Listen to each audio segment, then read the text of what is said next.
Well, hey, Unstuck listeners, before you skip forward to today's conversation, I want to make sure that you're considering Planning Center for your church. I use Planning Center in my churches to schedule volunteers, create service plans, and share really key information. But Planning Center does so much more. It's really an all-in-one church management software where you can easily do things like track first-time guests, facilitate event signups, and utilize an excellent check-in system.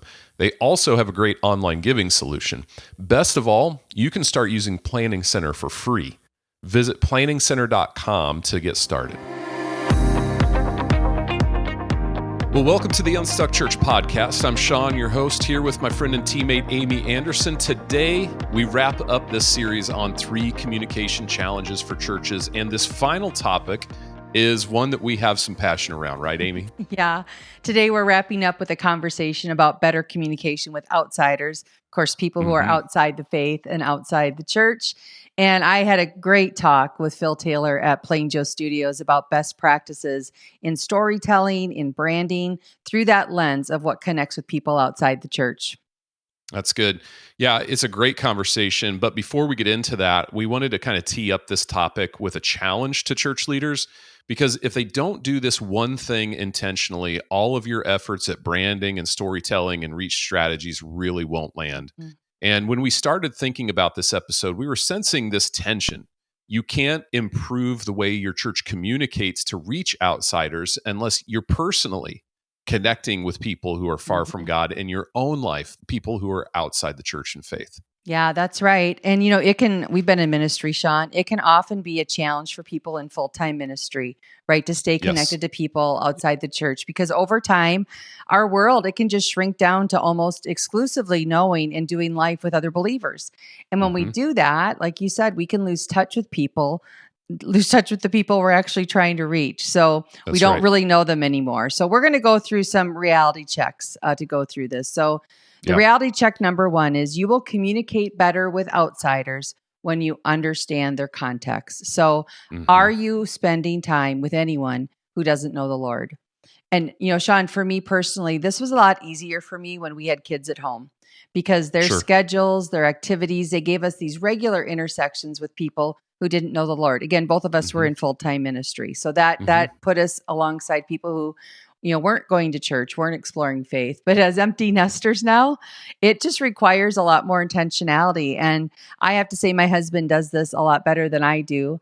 Like he sacrificially, Sean, signed up for a men's golf league.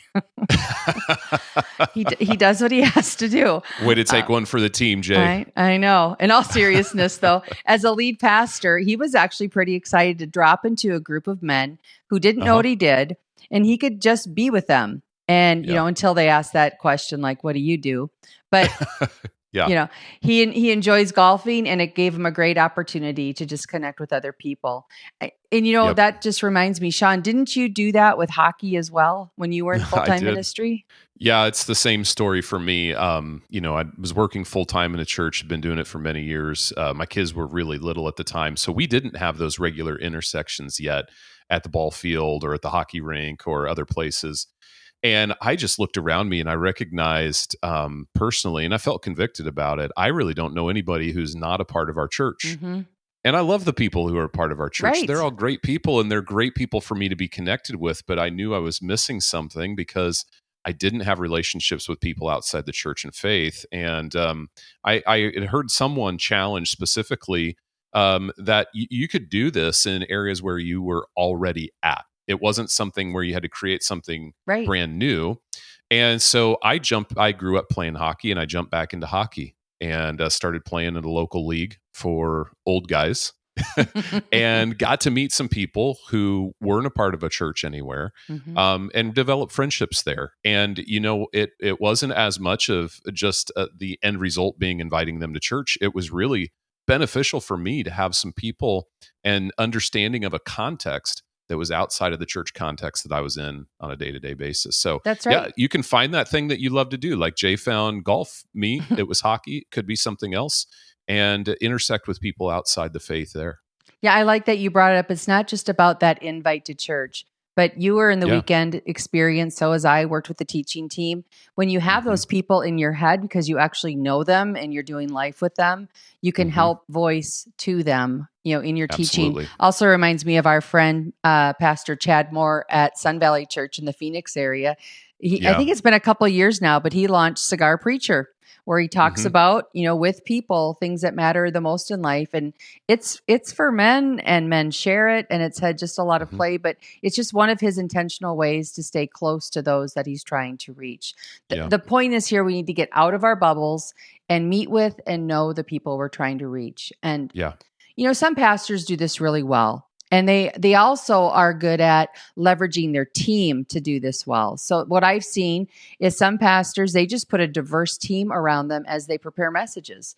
Not Mm-hmm. only things like age diversity, but when they teach on life issues that maybe they've never experienced, they invite people from the congregation, some high-level volunteers to weigh in. I remember Mm-hmm. when my husband Jason taught on divorce. Now, he has never experienced that.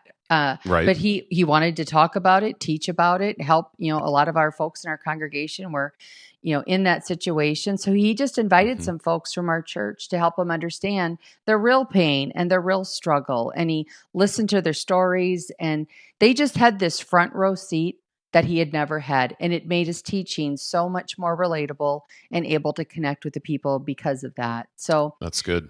another one I think about is topics that we do throughout the year, like Mother's Day, right? For Mm-hmm. years, I was in this camp of it's Mother's Day, let's celebrate moms, kind of all rah rah, let's get the flowers out. And then I got exposed to the real life Mother's Day where, I don't know, well, it's painful, for Mm-hmm. many people. Our son and his wife lost a full term baby, our granddaughter Julia, unexpectedly about 3 years Yeah. ago. And 2 months Yeah. later, it was Mother's Day weekend. So we saw that through an Mm. entirely different filters. Other people have Yeah. lost their moms, others can't become a mom. And so Mm-hmm. I just think we all know it in our heads, but do we really have the systems, and do we hold ourselves accountable and our teams accountable to be, up close and personal with those that we're trying to reach? Because if we aren't careful, we can end up being just so tone deaf with the people we're trying to reach. We can convey a deafness, right, to what they really need, Right. what they really value. And when we do this, we sort of lose speaking permission with people outside the faith. That's right. That's a great reminder. I'm sure a lot of our listeners do this well, but what a great reminder that ministry leaders need to have some relationships with people outside the faith if they're really going to be relevant to the people they're trying to Mm-hmm. reach. Amy, what's the next reality check? Yeah, the next reality check is: does our language connect with the people we're trying to reach? Again, when most, if not all, of the people we're relating to are already believers, we can kind of unknowingly lose our ability to hear how we sound to people who are Mm-hmm. outside the faith and who don't True. understand what we're talking about. And I pick on this one a lot. But one example on the weekend, again, do we use insider words like fellowship, groups, or Mm-hmm. referencing these internal brands we've created, these internal acronyms that everyone in the Yeah. church knows, but others don't? We have to be careful there. Or do we start the service as if new people are not in the room, right? Do we give them any Right. cues on what to expect? I'm just Mhm. saying, Sean, good morning, let's stand and worship does not do a Mhm. good job of inviting brand new people into the experience. So we have to keep them in Absolutely. mind. Yeah. Yeah. And we touched on this in last week's episode, but churches need to give all of their communications platforms, and you mentioned this before, that kind of job description. Like our website is primarily for outsiders. So in this case, when it comes to our website, we need to keep churchy language That's and right. insider information really just off that platform. Yeah. Or I would say off of the landing page or the kind of front facing Yeah. pages of that platform. Yeah, that's right. Here's some common social media examples of using insider language and content in spaces where we're actually trying to connect with outsiders. And keep in mind, it's not that these things are bad, but they're just Hmm. not strategic. With Yeah. everything we post as a church, if we miss it, we miss the opportunity to share something that actually would connect with the new person. So Mhm. I've seen this where they use social media to post Sunday set list to Instagram. Mhm. And that's Mhm. really for insiders who already know the songs and know what worship is. That's right. And I've seen some churches, Amy, where Yeah. the Sunday set list is almost the only thing that they post Yeah. on social media. Yeah. And that really doesn't give an opportunity for people outside the church and faith to get to know your church other than here's a list of songs that I don't know.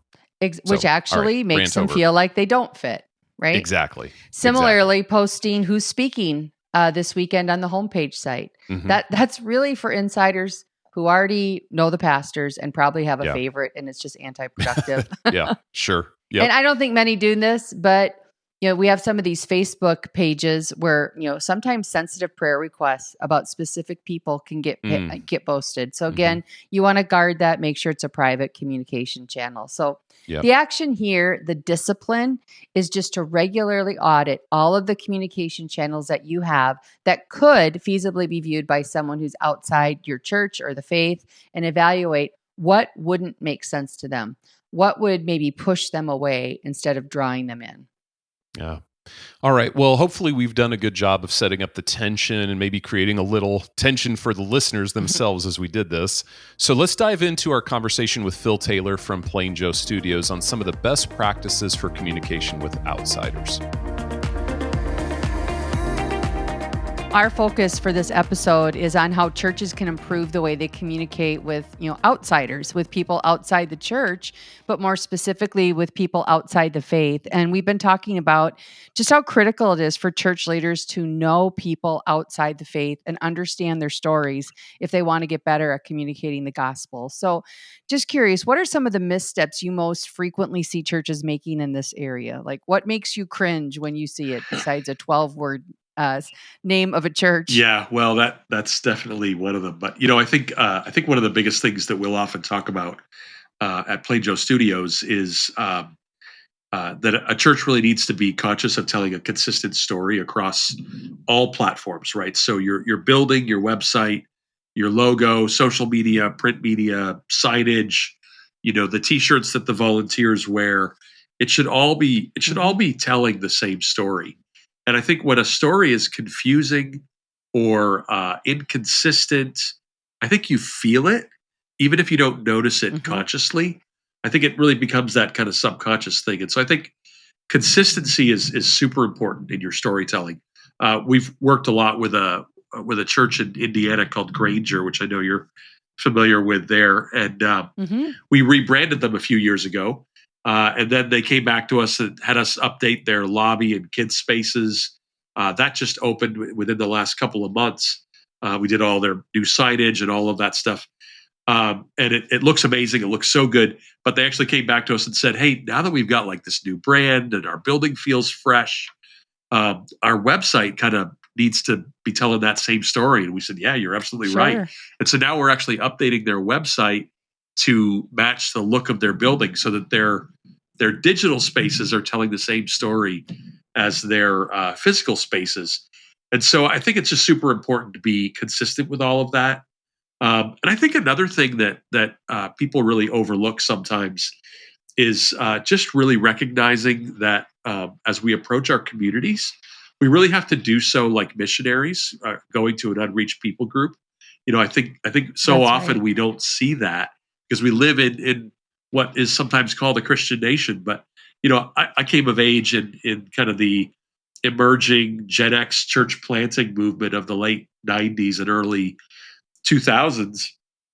And what I loved about that era was that, we were just asking ourselves, what makes sense for this secular culture? How do we become more indigenous for the culture that we're trying to reach? And do you even know who you're trying to reach? And the answer can't just be a city, right? It has to be a subgroup within that city, because no one church is going to reach every single person in a city. And so, how do you effectively reach the people that you're trying to reach? Do you know who they are? If you don't know the answer to that question, you're going to be struggling. And so, but once you do know the answer to that question, it really should drive even your communication strategy, right? So just as an example, I helped plant a church in upstate New York in 2006. I was there for about 8 years. And our goal was to reach the urban, artsy, hipster, academic, left-leaning, types of the capital region of New York State. And so we launched our services in an effort to really reach that particular community. We launched our services downtown in a 200-year-old factory that had been turned into a microbrewery, right? and it was like it Oh, was wow. awesome. Like the place smelled like hops and barley all the time, and it was great. The floor was sticky, but it worked for who we were trying to reach because we understood who it was that we were going after. And our marketing looked more like a concert poster stapled to the side of a wooden telephone pole because it literally was. And so it Yep. was just a different approach. And I think the thing to learn from that is that we have to be a student of our culture. What makes sense for where God has called us? And I think a big part of Mhm. that also that involves really avoiding insider language in your services, your sermons, your websites, your social media. Just talk like a normal person. Don't use insider Yeah. language in any of those spaces. So Yeah, I've been around church world for over 20 years, served on the executive team at our church here in Minnesota for 12 years. And, it just was second nature for us on things like taboo words yeah, and insider language. Like, don't say fire and brimstone, don't say narthex, don't. right. And we talked about it actually recently on the podcast. But, what was behind this question is that it amazes me sometimes what we miss when we're just in our church all the time. That's why I was asking for common missteps. We had a guy on our team go work with the church. And the signs, like to direct you where to go in the parking lot, was actually behind a huge oak tree. Like nobody You could couldn't read even it see it. anymore. Yeah, right. The church after our colleague shared that with them, they cut the tree down like the next week. But it's interesting and it's hard to do Yeah, to take a step back and just take fresh eyes and what is our building, what is our website, what is it really communicating? And we challenge people all the time. Invite someone to church that doesn't go to right. church. You'll see it with a whole new I perspective. think of it like just sort of breaking down one barrier after another, right? So, like, Mhm. if you have a terrible monument sign on the side of the road next to your building, is that going to stop everybody from checking out your church? No, but it might stop a few Mhm. people from checking out your church, right? If you have, a Mhm. building that That's looks right. like it's stuck in the 90s or the 70s, is that going to stop everybody? No, but it might stop some. If your website is Mhm. just so ugly that it makes people want to kind of throw up in their mouths a little bit. Is that going to stop everybody? No, but it's going to stop some, right? And so we just need to, Yep. I think as missionaries to a culture, we need to just consistently be breaking down as many barriers as we can, little by Mhm. little. Just check them off Mhm. one at a time as you have the time and energy and finances to do that, right? That's right. Your building, your signage, your website, all of those things are just strategies to accomplish your mission. So you do need to put them under the microscope once in a while and see if they're still working, even the name of the church, like you mentioned. Let me ask you another question. Are there things that you still see churches doing or saying and they're like their outsider communication that really doesn't work anymore for where culture is? Yeah, I think I think some of the things that I see is people using language that doesn't have any meaning to people outside of the church. So, let's say you're posting on your social media and you say Yeah. the I don't know the Bible study is being led by Brother James. Well, nobody in the regular culture like says Brother James, like nobody says that. Hmm. Or suddenly your words sound like super spiritual, like it's like you're reading the King James Bible all of a sudden, or you're using information that there's no possible way that I can have if I'm not familiar with your church. Like, hey, the summer barbecue will be at the Smith farm. Okay, well, if I'm an outsider, Right. I don't know the Smiths and I don't know where their farm is. So like, give me a little more Hmm. information. And so I think it can feel sometimes when you go to some churches, it can feel like you're visiting somebody else's family gathering, right? And I Yeah. think we have to really, just kind of take another step back and say again, how do we make sure we avoid that insider language? It's so funny you use that example. Sean on our team once did a secret shopper when we did that as part of our offering. And that's exactly what he said to the pastor. He said, I feel like I walked into your family's Thanksgiving meal and I sat down and then no one talked to Yeah, me. And I just kind of observed your family having your Thanksgiving meal. Yeah. isn't that awful? And so often, in those types of churches, the people are so used to that they don't even approach anybody who's new in the church because it's really just become like a glorified small group, So It's a club. yeah, totally. All right. Well, specifically in the area of branding, can you share some examples of churches you've worked with who've developed their brand and story with a clear focus on the outsider? Yeah. I think one of my favorite stories with some of the churches we worked with, this has happened a lot, but one of my favorites is a church in British Columbia, Canada, on Vancouver Island. They were a 100-year-old church with a name that honestly really felt dated. And our job at PlainJoe was to rename them and rebrand them. And as we work Okay. through the renaming process, we have a whole process we take churches through when we're renaming them.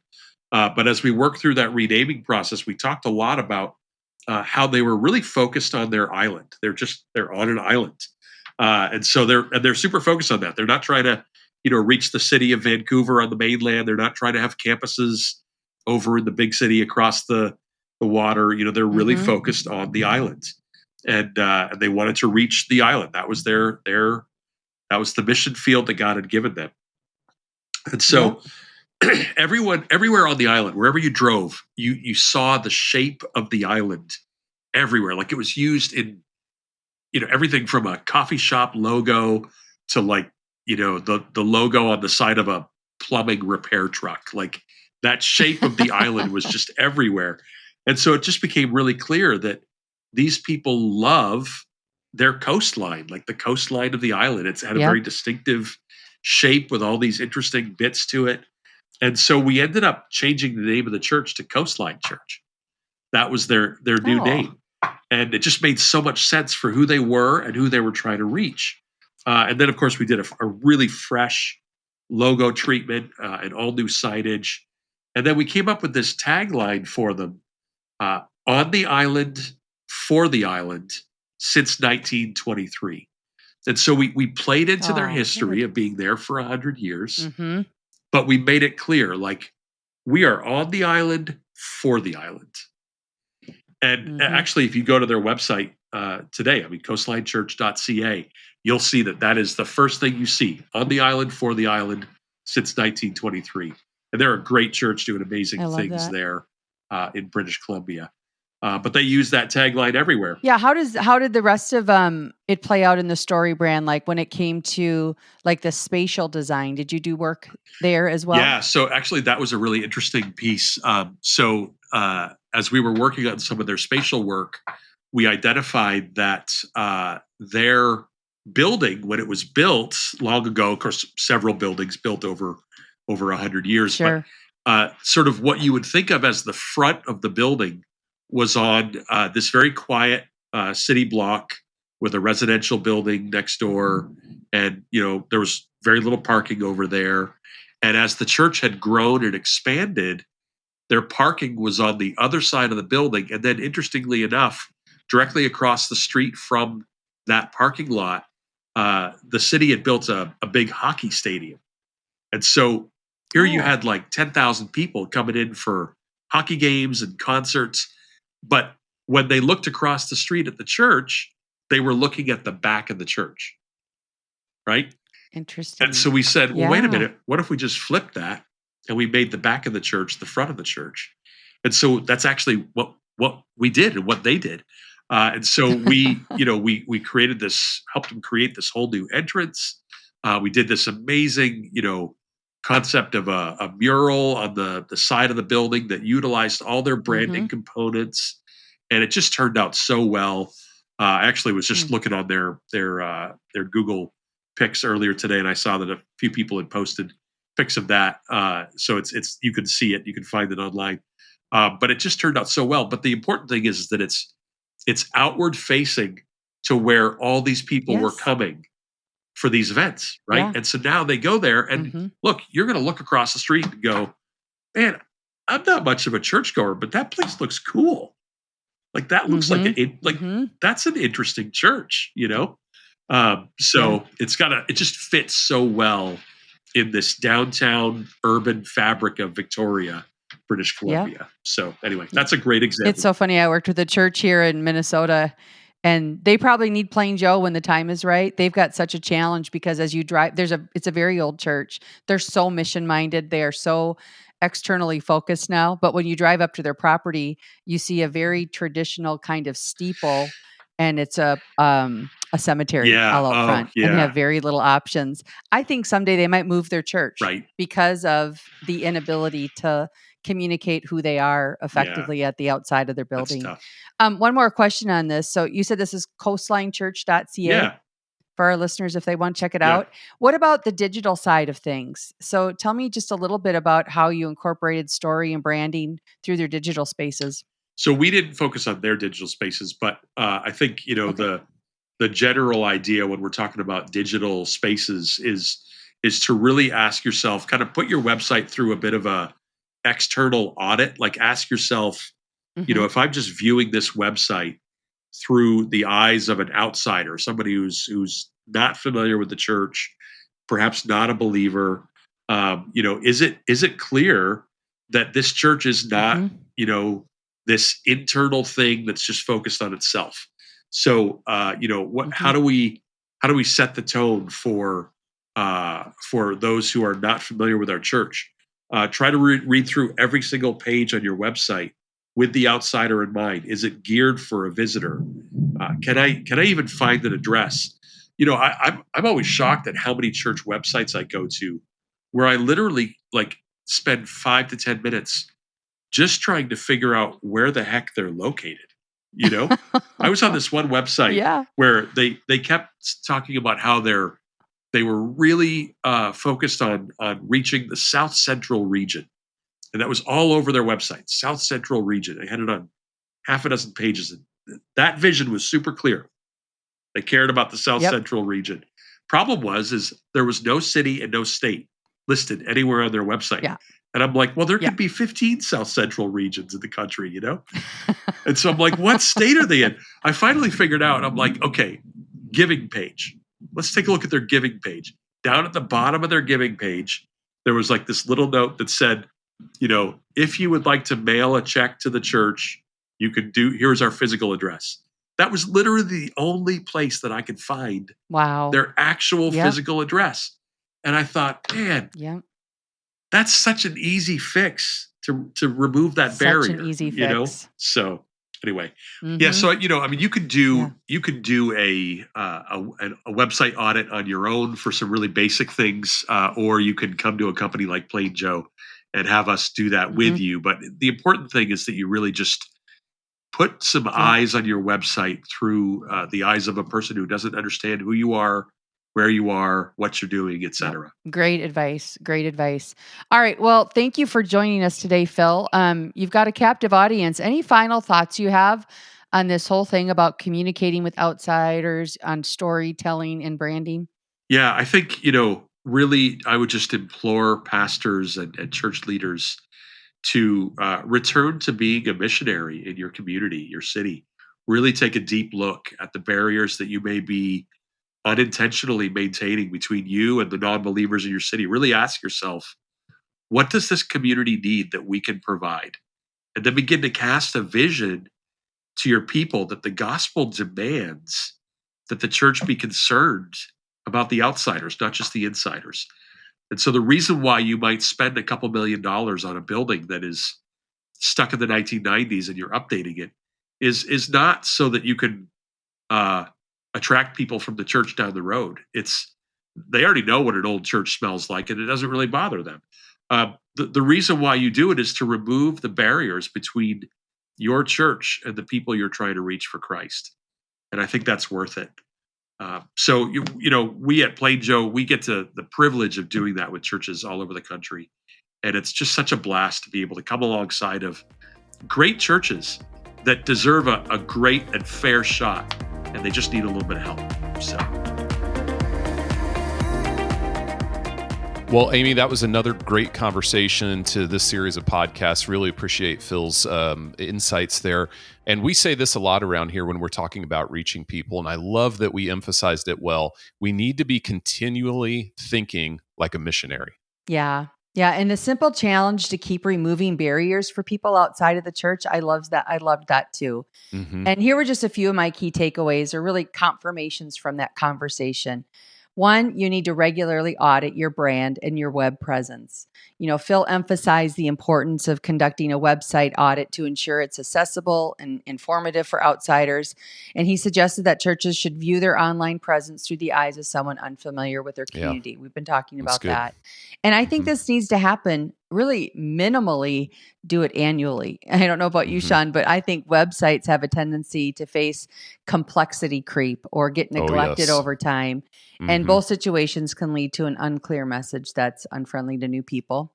Mm-hmm. The second thing was where he talked about that consistent storytelling demonstrates care.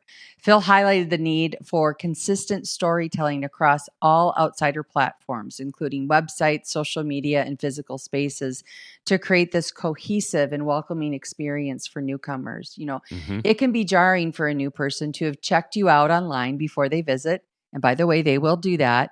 And then your Absolutely. physical space doesn't tell the same story that they were expecting. We would find this Mm-hmm. once in a while in our secret shopper. We go to their webpage, and by the way, it was both positive and negative. Sometimes it was like remarkably better than what their website created, and other Sure. times it was remarkably worse than what I was Mm-hmm. expecting. So Mm-hmm. just to have that consistency. And then lastly, you should keep your community in mind when you're rebranding. I love that he shared that example of Coastline Church, which aligned their identity with their mission to reach their local community. And I just thought that was a great example of thoughtful and very likely effective branding. And Mm-hmm. I'll even give my home church a shout out here. We weren't part of this. This was done before my husband and I started at that church, but they strategically branded their kids' spaces with this outdoor cabin lake theme. And in Minnesota, Mm-hmm. I love that is our language. Almost everyone has a cabin or has found a friend that has a cabin on a lake. And that just defines summer in Minnesota. So new people, when they come in, they are drawn to it. They'll walk up to it. They'll be taking a look at all the different outdoor kind of activities that they've got posted in that space.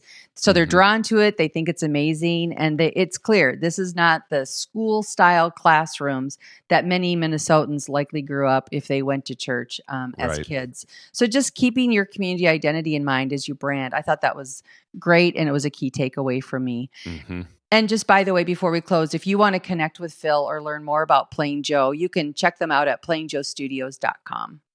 Yeah. Well, Amy, I think this series has been helpful for listeners as we begin a brand new ministry season here in the fall, and hopefully see a lot of new faces walk through our church doors for the first time. Anything else you want to leave listeners with as we wrap up this series? Yeah, we've covered, Sean, a lot of ideas in this series that anyone can take action on. And I know you are. I'm a podcast listener, and I know it's easy to just binge on content and never actually take a next step. So that's my challenge to our listeners is what next step can you take in this area of communicating better with insiders or outsiders? And I just challenge you, take a few minutes as this ends to contemplate that, or maybe put it on an upcoming leadership team agenda. Take some time and ask yourself, where can we get better? Maybe it's through the job description of your various platforms to get clear on that. Maybe it's intentionally getting some fresh eyes on your property and looking for those barriers that you can remove. Maybe it's doing the audit of your website, or maybe you're ready to find a technology solution so you can communicate in a more personalized way to your insiders. Whatever it is, name it and take steps forward. We get this. We all know the whirlwind of ministry.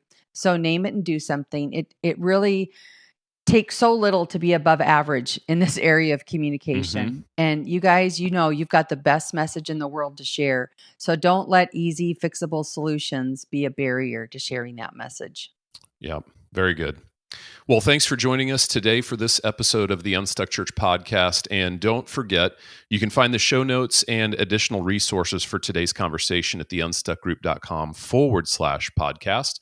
You can subscribe via email so that you never miss an episode and have access to our full resource archive from our past episodes as well. So if you listen to past episodes and you wish you had one of the downloads that went with it. You can get it there if you sign up.